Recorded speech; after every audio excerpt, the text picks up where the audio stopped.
program sebenarnya sama mekanismenya, metodenya sama kayak perencanaan apapun semuanya gitu kan. Jadi kalau di puskesmas itu karena mereka adalah unit dari dinas kesehatan, jadi mereka banyak faktor yang menjadi latar belakang masalah untuk menyusun perencanaan program. Jadi mereka ada perencanaan bottom up sama top down. Jadi mereka harus mengkomunikasikan atau mengkombinasikan dua itu, bottom up sama top down. Mereka kan sebelumnya melaksanakan kegiatan program tuh. Kegiatan-kegiatan yang ada di puskesmas banyak sekali, macam-macam gitu kan. Yang setiap hari mereka lakukan di lapangan, mulai pengumpulan data, dan sebagainya gitu kan, pengukuran dan sebagainya. Itu dikumpulkan semua. Data-data itu menjadi sebuah data dan laporan program.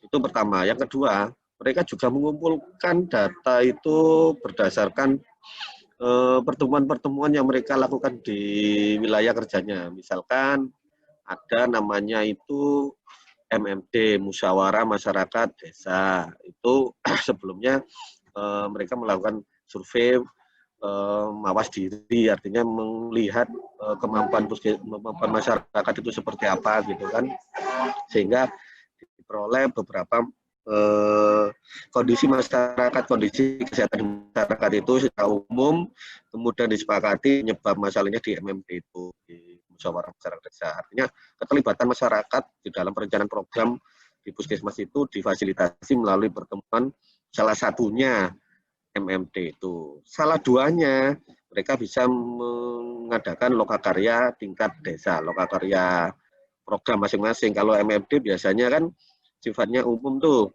Misalkan desa A, mereka yang punya jamban berapa, yang punya jamban berapa, mereka yang kemarin kasus-kasus DBD di wilayah RT mana saja dan sebagainya, itu kenapa, itu dibahas semua di sana. Juga masing-masing programmer, misalkan programmer kusta, dia kan tidak semuanya desa ada kustanya, sehingga mereka melakukan lokakarya tingkat desa sendiri, mengumpulkan kader, mengumpulkan masyarakat, mengumpulkan pasien kusta, mengumpulkan pemerintah desa gitu kan, semuanya ngikut bareng di sana, diskusi terkait penemuan kusta, terkait tingkat kecacatan kusta, terkait kepatuhan pasien untuk berobat gitu kan, kemudian terkait dengan pemeriksaan penemuan kasus di anak sekolah seperti itu. Jadi itu semua dibahas, hasilnya di desa itu seperti apa, kemudian kira-kira kalau rendah apa penyebabnya, strategi dan sebagainya, seperti itu. Nah itu kemudian dirangkum usulan-usulan kegiatan di lokakarya desa, itu dirangkum kemudian dibawa ke puskesmas untuk disampaikan ketika mini lokakarya puskesmas, seperti itu.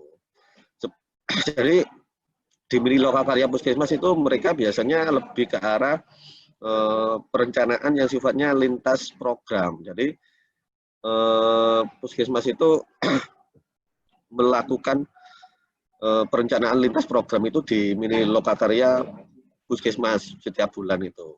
Nah, kemudian ada lagi mini lokakarya lintas sektor yang 3 bulan sekali, itu tingkat kecamatan, yang itu untuk lintas sektor. Artinya selain lintas program ada lintas sektor, di sana semua dibahas dan sebagainya, hingga menjadi sebuah rencana usulan kegiatan. Jadi masing-masing setiap program membuat rencana usulan.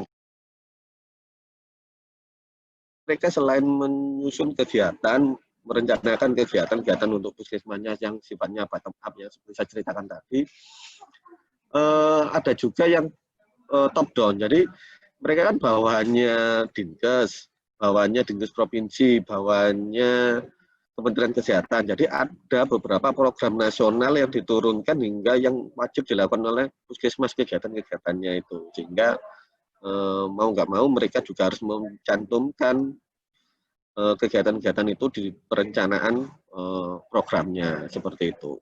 Itu dari sisi perencanaan. Jadi mereka melakukan analisis data, analisis situasi berdasarkan data dan laporan yang mereka miliki, berdasarkan masukan, keluhan, dan kebutuhan masyarakat, khususnya tentang program itu, mereka ramu semua menjadi sebuah kegiatan yang disepakati bersama. Nah, kegiatan itu akhirnya dihitung, kemudian akhirnya nanti muncul berapa sih nilai uangnya gitu kan untuk melaksanakan kegiatan itu. Nah, mereka baru memasukkan ke RUK, memilih nanti di RPK-nya ini cocoknya didanai dengan sumber anggaran yang mana saja. Nah, kebetulan di Kabupaten Sampang, nggak tahu lagi ya di kabupaten lainnya kan berbeda-beda, ada yang sudah PLUD, ada yang belum. Kalau di Sampang puskesmasnya belum PLUD.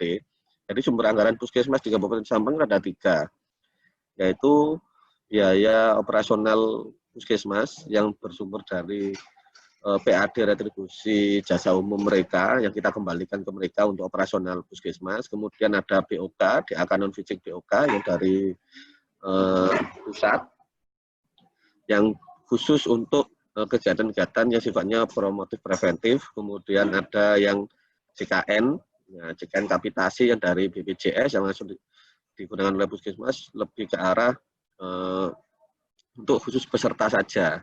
Jadi biasanya mereka kegiatan-kegiatan yang program, sifatnya program untuk promotif preventif, mereka lebih diarahkan ke JKN, JPOK, mohon maaf, JPOK, bantuan operasional kesehatan di non fisik seperti itu. Nah, setelah jadi RUK, RUK itu kemudian dibawa ke Dinas Kesehatan untuk dilakukan verifikasi terkait kewajaran, terkait dengan sinkronisasi program yang ada di Dinas Kesehatan.